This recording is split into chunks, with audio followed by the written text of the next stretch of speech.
Brett, can you give us a little update on where the Henshin project is at and kind of take us back to where it all started?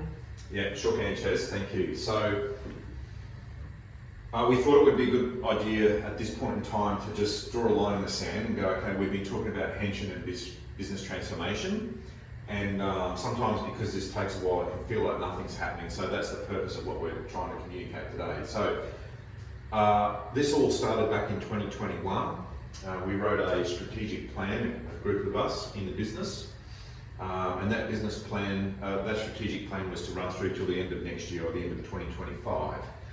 And I guess just for the purpose of everyone understanding, we have what we call an executive working group meeting, which we have people from Deloitte to help us run that meeting, and we report into that meeting how we're progressing with the execution of the strategic plan. So we didn't just want to write it and shove it in a cupboard somewhere or in a drawer and then forget about it.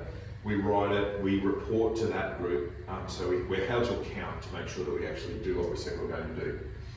So the report, anyone can get it if you want to have a look at it, but essentially there's three pillars in the strategic plan.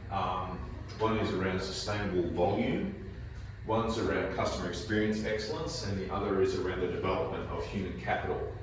They are, in summary, the things that we believed we needed to influence during the execution of this strategic plan. Now, people will have heard us talk about Henshin. Henshin is a way that we brought together particularly the parts of the project which we believe would impact on the employees of our business. But Henshin effectively was born out of our strategic plan. So what I want to do, we've just had a quick session in here, and Mark's here as well, and we're okay, what have we actually done towards the execution of our strategic plan and the Henshin transformation project? And we've actually done quite a bit, right? And sometimes it feels like not much is happening, and I appreciate for many staff you don't get to see or hear about a lot of this, so I really wanted to try and communicate today the things that we've done and hopefully make it make sense as to why we're doing certain things. So this sustainable volume objective, that's really about us identifying that our businesses sit in growth pockets, our populations are growing, therefore there's market potential for us, whether it's here or in Kingaroy. And so what we did and what we've done is we've been working on a used car project that Mark led. So this has certainly had impact here on the coast, and Eamon is starting to work on this with the team out in Kingaroy. So for example, on the Sunshine Coast, when we started, we were selling roughly 40 to 50 used cars a month consistently. The last 4 months, Mark, on the coast, we've been over 100 used cars a month. So really substantial impact on our business, and really geared around the fact that we knew coming out of COVID, we were in a little bit of a bubble with new cars. So that project and the outcome of that project, and so it's not finished yet, but it's certainly having substantial impact for us here. We have focused in on the dwell time, so that's the amount of time it takes us to get new cars delivered. It's very negative for us to have cars sitting in our dealership, sitting in our pipe. It costs us future allocation and costs us money to have cars sit around. We've implemented daily sales KPI boards for the sales managers to help manage the sales teams. We've implemented in our service departments, with the help of the TSSC team from Toyota, on-time delivery project. So for the customer, our service customers, we're more reliable in terms of getting the cars to them on time. When it goes well, it is calmer through our service departments, and it's certainly much simpler for the front-end service advisors. There's been a fair bit of work happening in the background, not so much publicly to the staff generally, but around the utilisation of our facilities. And for example, at Maroochydore, we now do service while you sleep.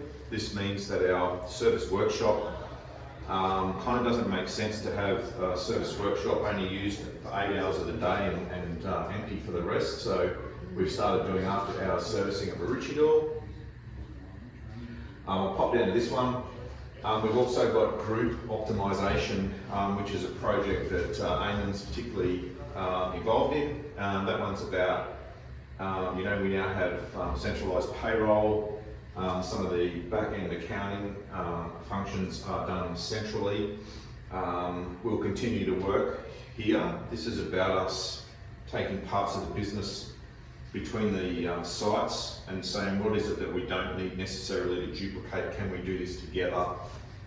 Can we do it in one spot, for example? The blue ones here is workforce project and facility planning. These are in progress, that's why they're blue.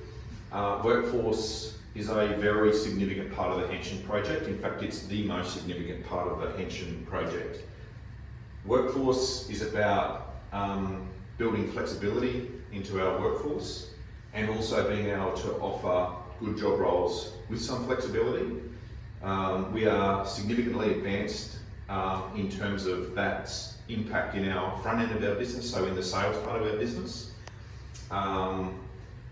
In the service and parts part of our operation, we have scoped out some work with the TWSC team again from Melbourne. They're actually going to come and work with us again.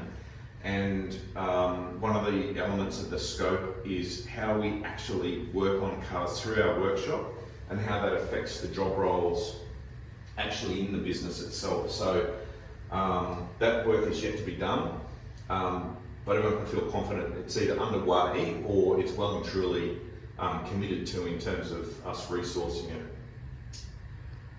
Facility planning probably more so relates more specifically just to Maroochydore and our site on Dalton Drive, and again, that stuff's all underway. I'm in the process at the moment of actually going through council pre-lodgement, and also the TWSC team is actually going to give us some help with that as well in terms of site layout.